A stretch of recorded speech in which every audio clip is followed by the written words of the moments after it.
Benarkah kerja nyata lebih bermakna ketimbang aksi massa? Telah bergabung bersama kami di studio Direktur Relawan TKN Jokowi Ma'ruf, Maman Imanul Haq. Selamat malam, Kang Maman. Selamat malam. Kang Maman, waalaikumsalam. Kalau melihat hasil survei barusan dari LSI DNIJA mengenai dampak elektoral pasca reuni 212, ini sesuai prediksi atau di luar prediksi dari TKN Jokowi Ma'ruf? Kalau saya sesuai prediksi ya. Jadi ketika terjadi 212, ada satu organ relawan di Veteran 1 nomor 23, itu menyiapkan air untuk kawan-kawan yang mau hadir di reuni 212. Lalu mereka sholat di tempat itu, dan yang masuk di tempat kita, mereka malah foto-foto di fotonya Pak Jokowi dan sebagainya. Mereka bilang, kami tetap walaupun datang di 212, tapi kami memilih Jokowi. Nah, ketika ditanya kenapa, paling tidak kalau kita menyesuaikan dengan survei LSI ini, ada dua hal. Yang pertama, 74,6% Jokowi tidak dianggap musuh Islam. Justru Jokowi menunjukkan komitmen untuk perjuangan umat Islam. Pembangunan bank wakaf yang dilakukan Pak Jokowi.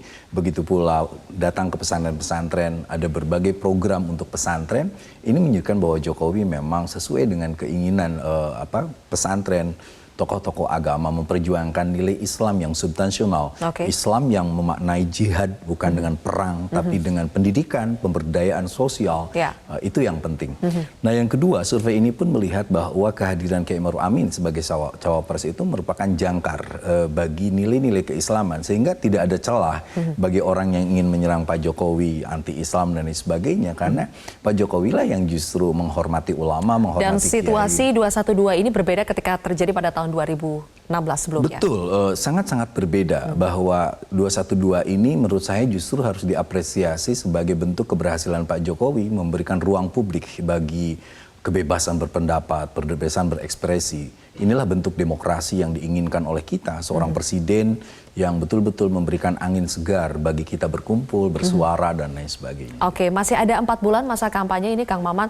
Tetapi kita tahu dalam beberapa kesempatan Pak Jokowi juga terus berusaha untuk mengklarifikasi ketika misalnya beredar video, misalnya yang menyebutkan Pak Jokowi anti PKI atau anti-Islam. Nah, tetapi sebaliknya kalau kita melihat survei ini kan sepertinya itu sekarang sudah tidak terlalu berpengaruh lagi isu politik yang berlatar belakang agama. Nah, kalau begitu ke depan strategi yang akan dilancarkan selama sisa masa kampanye akan lebih berat kemana? Untuk mengklarifikasi isu-isu negatif yang selama ini menyerang atau lebih fokus kepada kinerja atau prestasi pemerintahan Jokowi? Tapi tar dulu, Kang Maman, kita harus jeda terlebih dahulu. Pemirsa, kami akan kembali sesaat lagi. Ya, pemirsa, kami akan melanjutkan perbincangan bersama dengan Direktur Relawan TKN Jokowi Ma'ruf, masih bersama dengan Maman Imanul Haq. Kang Maman, kalau tadi pertanyaannya, selama sisa masa kampanye akan lebih berat kemana? Fokus untuk mengklarifikasi isu-isu negatif tentang Pak Jokowi atau lebih fokus kepada untuk meng-highlight kinerja dari Pak Jokowi? Saya rasa kita akan terus mensosialisasikan prestasi-prestasi di kinerja Jokowi ya. Lalu kita mentransformasikan nilai-nilai prinsip-prinsip poin dari prestasi itu ke level kognitif sampai kepada level belief. Karena sesungguhnya pertarungan kita hari ini adalah pertarungan antara logika dengan emosi. Jadi masih ada orang yang tidak mau mendengar prestasi, lebih kepada percaya hoax, fitnah, lalu secara emosional mencaci maki. Nah, yang dilakukan oleh kita hari ini, tim kampanye nasional dan tentu relawan adalah dua pendekatan. Bagaimana transformasi nilai-nilai prestasi Jokowi itu kita sampaikan lewat bahasa-bahasa agama. Kita datang, misalnya saya datang ke Garut, ada 35.000 jamaah umat Islam, lalu saya jelaskan bagaimana perjuangan Pak Jokowi untuk memberikan kuota haji yang lebih besar, lalu juga membangun Universitas Islam Internasional di Indonesia, dan banyak hal. Lalu ada juga pendekatan budaya. Pendekatan budaya ini dilakukan oleh beberapa teman di mana-mana, sehingga prestasi Pak Jokowi bisa difahami. Kenapa harus dibangun infrastruktur? Kenapa Pak Jokowi memberikan dana desa sampai hari ini 90 triliun? Kenapa Pak Jokowi menambah dana untuk keluarga harapan? Karena sesungguhnya Pak Jokowi telah mengamalkan atau menjalankan konstitusi secara benar.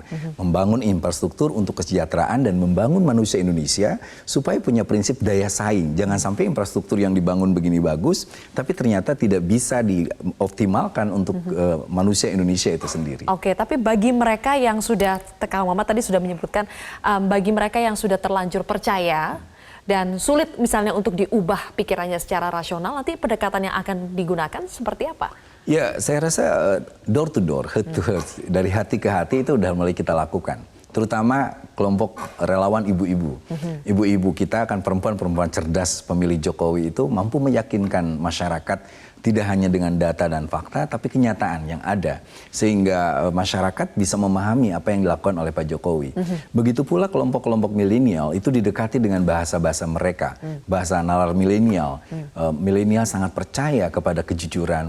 Milenial sangat percaya kepada bahasa-bahasa yang apa sih kegunaannya pembangunan ini. Bagaimana Pak Jokowi seorang pemimpin yang sederhana, yang ingin membangun Indonesia tidak hanya sekedar menjadi Jawa sentris, tetapi Indonesia sentris. Secara keseluruhan, Jokowi telah menyentuh seluruh Nusantara ini dan mengatakan inilah Indonesia. Baik, tapi apakah sejauh ini isu yang terkait dengan politik identitas itu masih menjadi concern yang cukup besar bagi tim Jokowi Ma'ruf Amin? Ya, atau justru sebaliknya sudah mulai basi isu yang terkait dengan politik identitas? Kalau basi enggak ya, karena kita tidak boleh lengah. Masih ada sekitar 8% orang yang percaya terhadap isu-isu hoax yang menggunakan pendekatan identitas, sara dan lain sebagainya. Disinilah peran Kiai Ma'ruf Amin sebagai jangkar kemenangan ini, dan beliau sudah siap untuk berkeliling ke pesantren menjelaskan nilai-nilai Islam yang substansional yang diperjuangkan oleh Pak Jokowi, pendidikan, kesehatan, kesejahteraan masyarakat. Dan itu saya yakin, saya sudah mendapatkan dukungan kemarin di Bandung, di beberapa tempat di Kepri, Kepulauan Riau. Banyak sekali umat Islam, tokoh-tokoh agama yang berterima kasih karena Jokowi telah memperjuangkan kepentingan umat Islam. Oke, terima kasih Kang Maman Imanul Haq telah bergabung bersama kami di Time News. Pemirsa, kami masih akan kembali dengan informasi lain.